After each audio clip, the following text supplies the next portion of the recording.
किसी गांव में दो दोस्त रहते थे, सूरज और पवन।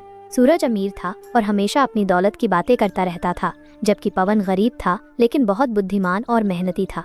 एक दिन सूरज ने पवन को चुनौती दी। देखो पवन, मेरे पास कितने सारे पैसे और जमीन है, तुम क्या कर सकते हो? पवन ने शांति से जवाब दिया, सूरज भाई, हर किसी के पास अपनी खासियत होती है। तुम्हारे पास धन है तो मेरे पास बुद्धि है।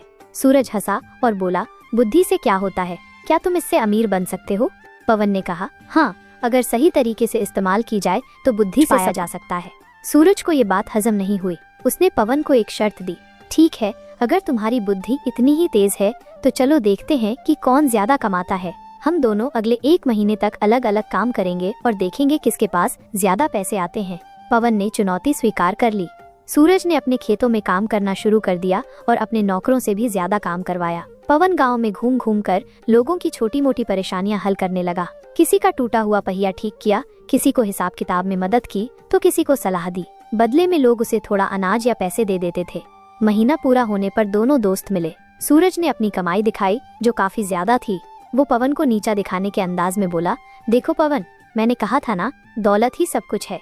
पवन ने मुस्कुराते हुए अपनी कमाई दिखाई। उसके पास सूरज से कम पैसे थे, लेकिन उसके पास बहुत सारा अनाज और लोगों का सम्मान था।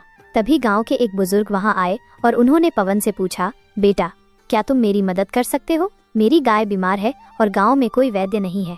पवन तुरंत बुजुर्ग के साथ गया और अपनी जानकारी से गाय का इलाज किया। बुजुर्ग बहुत खुश हुए और उन्होंने पवन को ढेर सारा आशीर्वाद दिया। सूरज ये सब देखकर हैरान था। उसने पवन से पूछा, ये सब क्या है? तुम्हें तो पैसे भी ज्यादा नहीं मिले, फिर भी लोग तुम्हारी इतनी इज्जत क्यों करते हैं?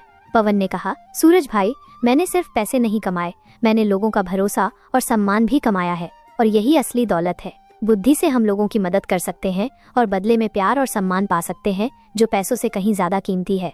सूरज को अपनी गलती का एहसास हुआ। उसे समझ में आया कि सिर्फ दौलत ही सब कुछ नहीं होती, बल्कि ज्ञान, मेहनत और दूसरों की मदद करना भी उतना ही महत्वपूर्ण है।